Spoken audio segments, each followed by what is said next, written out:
What's going on, everybody? Time for the Week 19 Gotenks account update. This might be shorter than the others. I hope, at least. I don't have tons of extra footage to go over. Just going to be talking about my plans and where we're at. But right off the bat, I think this is a good indication of what's going on. A lot better in Fleet Arena than I anticipated, with all these new negotiators coming in. So I am thrilled with the Fleet Arena placement. I did get ranked 20 today at payout. I've ranked 20. I got even ranked 10 once. Like it was crazy.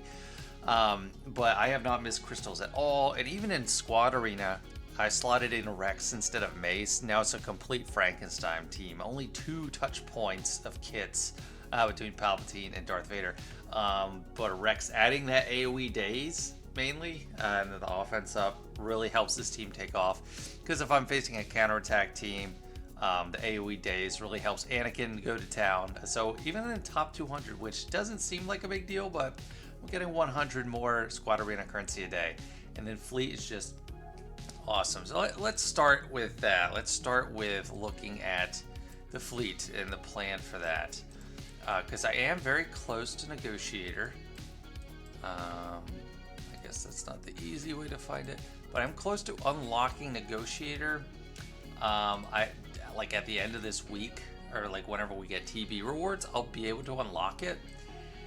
But I'm getting a little bit distracted just by endurance, because this ship has still allowed me to compete even against a bunch of negotiators.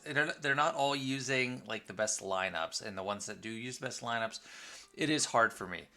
But it gives you the means to deal with it, because as long as you survive that early AoE, or the AoE Masses' days, wherever it is, the overpowering move, if you can just last a little bit, you can just completely take over the match. This ultimate is one of the best ultimates in the game that is not like destroy the enemy capital ship.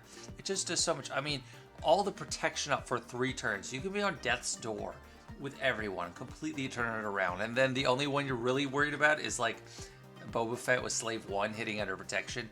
Other than that, it's undispellable. You're just protected completely. It's a mass assist too. It's good buffs, offense up, defense up. You're gonna get retribution. It is so good. It is so much better than Negotiator's ultimate. And I finally shelled out the fleet credits or shipbuilding materials for the technically persistent. Level 85 finally, so I am upgrading its abilities, and I did use a lot of my prestige, which seems kind of dumb considering I got Negotiator coming out soon. But I don't know how well I'll be able to punch up with a lower star Negotiator. I'm going to be playing around with it. I'm definitely going to upgrade that ship, and then I'll have 2 upgraded Galactic Republic capital ships. But I think it won't be a waste. Like once I get this to 7-star and I can get this ability, like look at just the size of it should tell you something. These are some crazy buffs. And then when you combine it with Marauder and like clones or anything, it's going to be good even without necessarily the main components of a Negotiator lineup.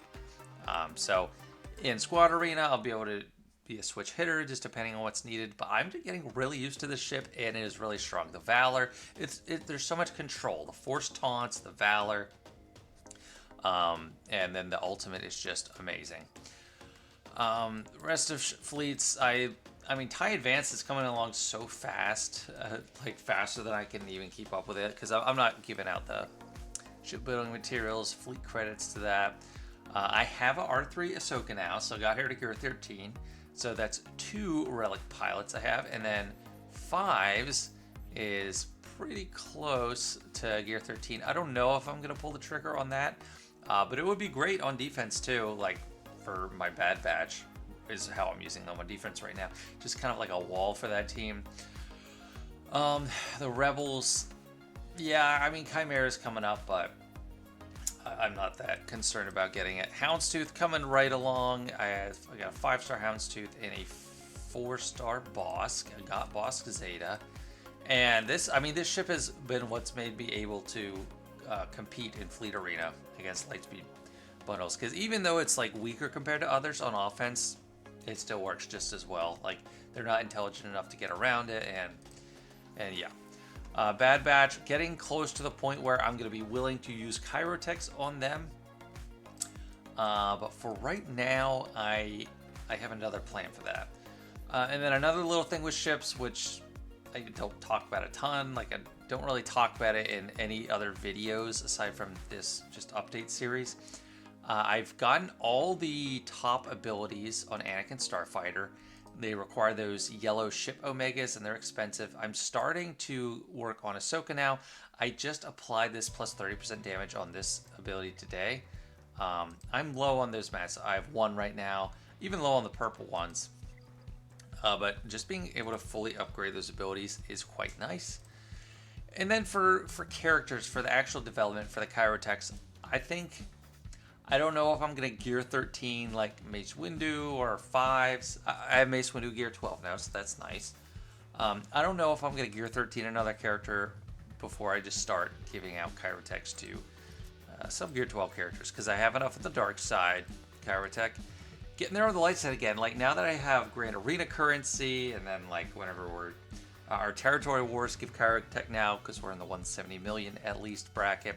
I'm probably going to give it to Rex, try to get him to gear 12, because he is a 2 assault battle team lead. He's not the leader, but you know, he's the most important character.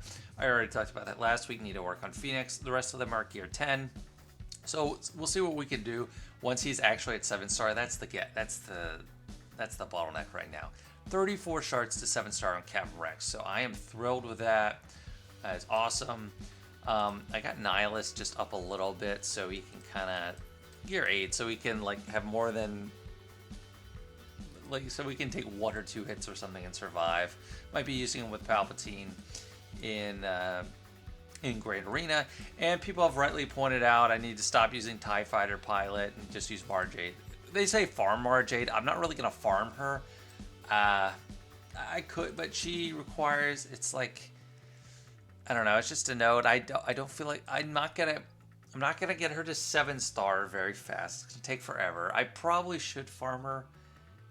It's just, she is gonna be pretty impactful at just like gear 9, gear 8, gear 9. I just need to give her more of her abilities. Like getting shock on all enemies is extremely impactful.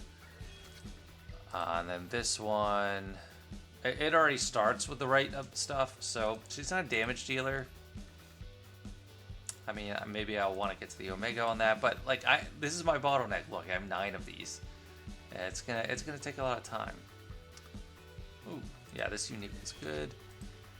So she's gonna be awesome when I'm using her with Palpatine team. Oh, that doesn't do anything for me. Started to put on some mods here and there. I'm mod poor. I'm credit poor. The credits are the problem now, and as opposed to training droids. I haven't been buying as many credits as I probably could be with raid currency. So everything else, I mean, looking pretty good. Savage is almost gear 12. Just need a little bit of these, but I don't think I have enough of the raid currency anyway. So he's going to be soon. Like, next shipment of raid currency I get, I can probably get him to gear 12. But also you may have noticed I have Qui-Gon Jinn favorited, and I've made a decision. I don't think I'm going to really work on Padme, which is going to have implications for the overall farming guide whenever I do the next iteration. The reason being is, so there's no like assault battle for Galactic Republic, and she is great. Don't get me wrong, she's great. She's great in more than one game mode, so I'll have that recommended as an option. But Qui-Gon Jinn doesn't require any Gotenks. You don't even really need him to be developed. Just if you get his leadership Omicron, it's just amazing. Like, I think I am primed and ready to split up into a Galactic Republic Jedi team and a normal Jedi team soon. Even without the like Revan team ready, like I'm only getting rid of a Gear 9 Bastila and probably Yoda from that team. But I can run Qui-Gon, Anakin, Kenobi, and probably Mace under Qui-Gon, and that's great. Because on my main account and like end-game accounts, I use Ki-Adi-Mundi. I don't know if there's ever going to be a world where I get like a 7-star Ki-Adi-Mundi on this account. So you can just use those normal teams. And I'm not even close to like JMK. JMK is forever away. So I can just have the luxury of using GK on that team, and he is very strong. You don't need Anakin's Zeta because that's all about Padme. So you're not losing any functionality there. You're still getting like the double damage for them all being Galactic Republic. So I'm missing out on that by using Bastille lead. And then GK's Zeta, I don't really need it. Whenever anyone loses protection up, Qui-Gon's team isn't really a protection up team, but GK still gets the taunting whenever people are getting crit, so he's gonna step in to help people there. And then Mace is awesome too. So I could use that on offense or defense. I feel like there's a lot of teams that I've been having trouble with, like a Darth Revan team. I feel like one good shot from Anakin, if you can get it off, you can wipe out the whole team under a Qui-Gon Omicron lead. So I'm gonna need some more creds to get him to level 85. He is not. I'm close to a Zeta, so I could do Qui-Gon Zeta next. I'm not exactly close on an Omicron, so it's more like just a plan for the future. But probably we'll give it to Rex. I have 14 out of 20, so I need 6 more. So that could take 3 weeks. That's the longest it would take, 3 weeks. Just from Galactic Challenges, getting 1 per, and that's 2 per week. But I can get others. I think I'll get another in Conquest or something. Probably still gonna do easy Conquest. Bosk, no development. Like there's nothing I can do. I just am waiting on the stars. But he is pretty tanky for a low star character. 55k protection. The Zeta feels great on him. Farming. I finished off Jolie, so he's 7-star, and then Bastille's already there. Zalbar is going to be the holdup, and then T3. I'm glad I started farming when I did because the drop rates are terrible. So they're taking time, and I've actually been going a little bit through the event already, just trying when I can because it also had good gear. I'll try this tier in a video sometime, but I got past the one where you just had Zalbar in mission, and this was the development. They were at gear 7, low 50s. Barely won with like a Revan, the gifted Revan on Death's Door. This one was pretty easy. This one was fine. And then this one I tried and lost because I have level 1 Jolie.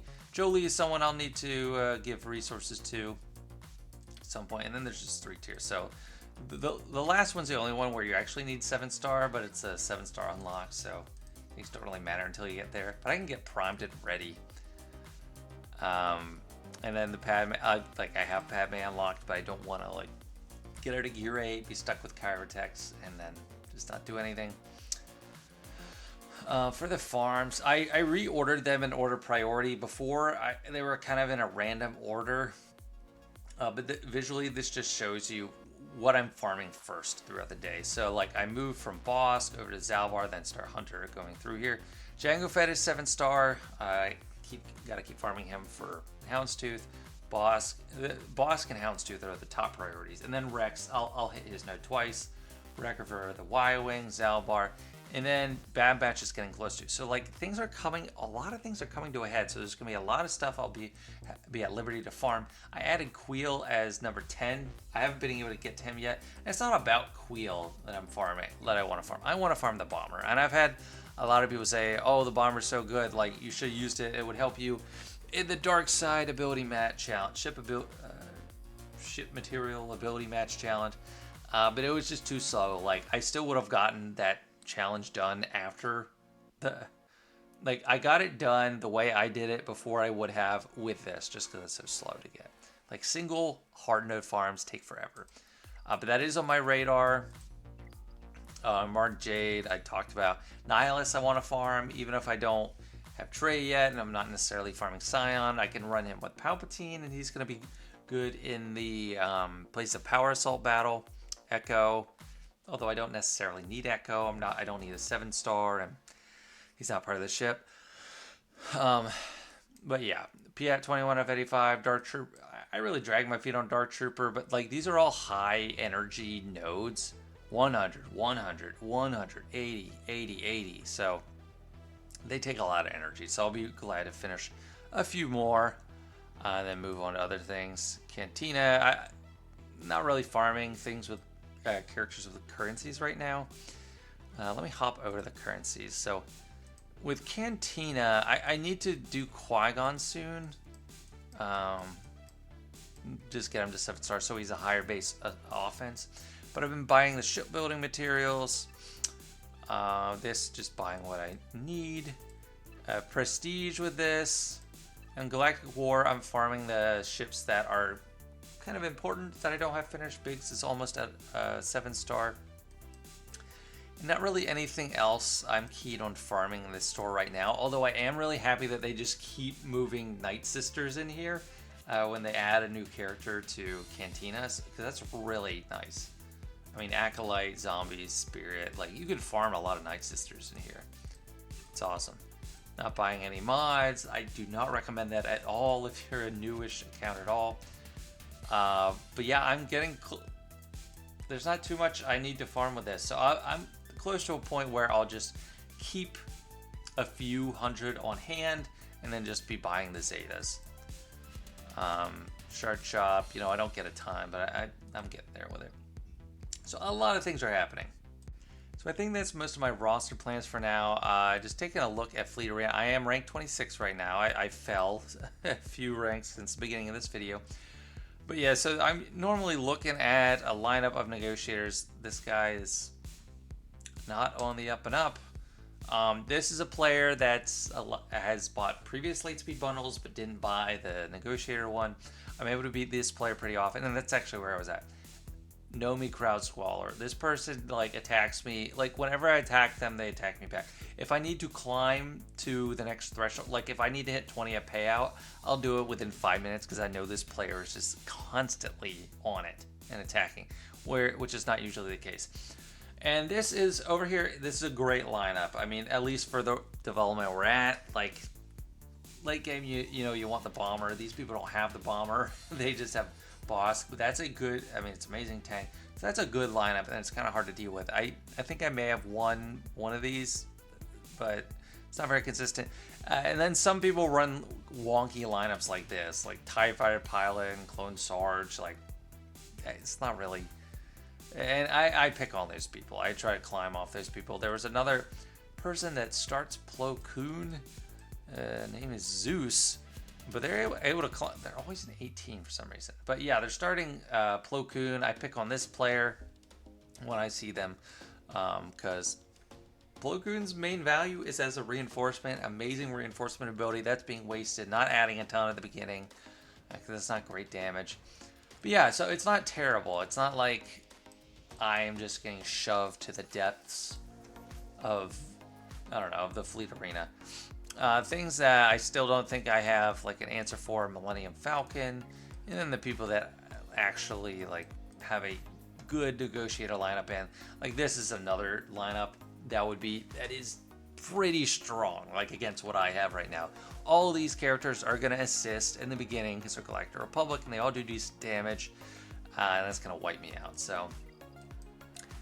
There's hope. There's hope on the horizon, especially once I get 7-star Mace and a Marauder up and running. It's going to be pretty good. But for right now, I'll take the 50 or 100 crystals a day. That's very nice. And then Grand Arena. I mean, I do my Grand Arena videos. But I'm at 2061 skill rating. I'm close to going up to Carbonite 1 probably. And I'd have to... you know, my opponent would have to not attack because they're like 7.5 million. But yeah, I'm not falling from Kyber 2, which is interesting, and I will get some good crystals this week because I have 1, 2, which is crazy. 1, there was just a no-show. I'll get between 500, I'll either get 500 crystals or 750 for the event, which is amazing for this roster. And also they have all these extra drops on the end game account. Like on my main account, I'm not getting these Cal Kestis characters. I'm getting Zetas in Cantina, but I'm not here. But I'm getting a lot of these shards. It's just nice. I mean, I'm going to have these characters. Eventually, when I go to farm them, I'll just have so many extra when I wasn't even trying. 123 there. I think Saw Gerrera is... And then Marin's here is 122. On the mod battles, I think it's Saw. Dang, I clicked that again. So what do I have on Saw? I got 73, not as many. So like I got the marquees when they had that comeback event a while ago. I guess Tarful is here. So yeah, 126. So I'm doing 3 refreshes of this a day, farming Anakin ship, then Marauder, then Mando, and then Grief, and then Vader ship. So the fleet energy is really nice. I don't feel stretched on it because there's only, for normal entry, you got all 8 light side sectors, or no, 9 light side sectors, 9 dark side sectors. But here you only got 5 of a single sector, so there's less to farm. So it feels less stretched. Anyway, I think that's it for my updates. Going well, definitely better than I anticipated at this time last week. Things are looking up. Assault battles and fleets, main goals, and we're going to keep working on those. All right, everyone, thanks for watching. See ya.